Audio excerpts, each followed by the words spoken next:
DJ, Tom Telesco, Raiders GM, is doing a press conference right now, and he said they have a plan in place to be aggressive if they wanted to move up from 13. Now, there's been a lot of speculation because of Pierce and Daniels, because obviously at Arizona State, the Arizona State connections. Can you see the Raiders moving up because of that connection? Have you heard any talk about that? And of the teams sitting there, was it 11, 12, 13 that need a quarterback? Do you think one of them at least will move up?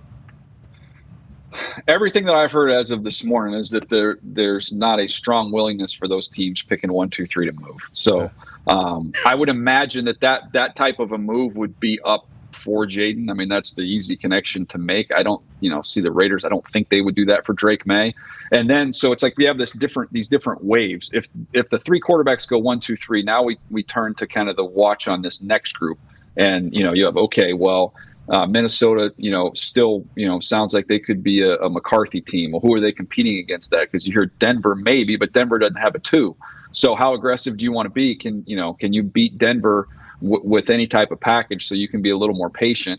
And then you have the Raiders, and like everybody's connected to these different quarterbacks. The Raiders have been connected to Jaden Daniels. The Raiders also feel like they've done a lot of work on Penix. They could be a Penix team. So to me, I would say the Raiders. I don't think they're going to have enough to get up there to get Jaden. So, and those teams aren't going to move. So then it becomes, well, do we think that Minnesota and us like the same player? And then it's a jockeying of position between those two. I would say the team's willingness to move up, I would go Vikings 1. I would probably go Raiders 2. I would go Broncos 3rd in that group. Okay, so do you see, we asked Schefter this earlier, and it sounds like from the way it's all shaping up, and last year we had a trade for the number 3 overall pick, so I mean there's what you predicted. Yeah. What you predicted. Yep, correctly. Which, big deal. That's a big deal. I mean, nobody. Yeah, don't get used to it. Don't get used to it. That was maybe the 1 year. No, the standard's the fucking standard, DJ. The standard's the standard. Let's make sure we know that. Connor just brought up a pretty good point here. Like, when A.J. Brown was traded from Tennessee to Philadelphia, yeah. Obviously it was. Yeah. Hollywood Brown traded from Baltimore to Arizona.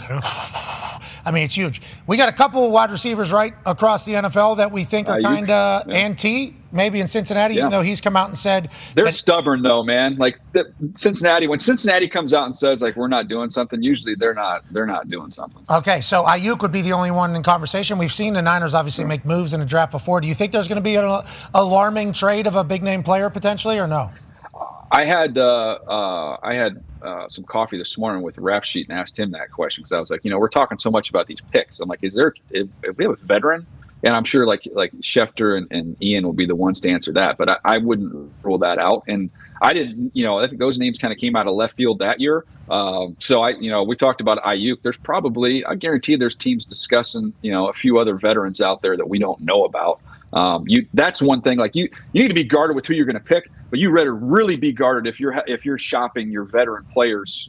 If they're good enough player to get a return of a 1st or 2nd round pick, the last thing you want to do is have that get out and then you don't get the trade done. Yeah, because anytime you blow a deal, you potentially get fired for it. Mm-hmm. That's the implications of draft night for some of these GMs. In front office personnel. It's like, if we blow this, we're done. We all understand that as we're turning this card in? Yep. Okay, sweet. As we trade away A.J. Brown, we know this relationship is irreparable? Yeah. Yep. Yeah. Is that the proper pronunciation of that? By the way, Vrabel did not do a great job of hiding his feelings That's what I'm saying. That one. With that shot, the draft room shot. We always get 2 or 3 good draft room shots. That was one. He did not look pleased on that one. This dumb motherfucker. God, you're kidding me.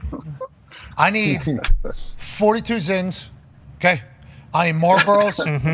I'll take some beers as well. If I'm going to have to fucking work with this guy that just traded away our best player. Yeah. Our best player just got traded out of here on draft night. It's supposed to be a happy night, a special night. Instead, we get worse somehow.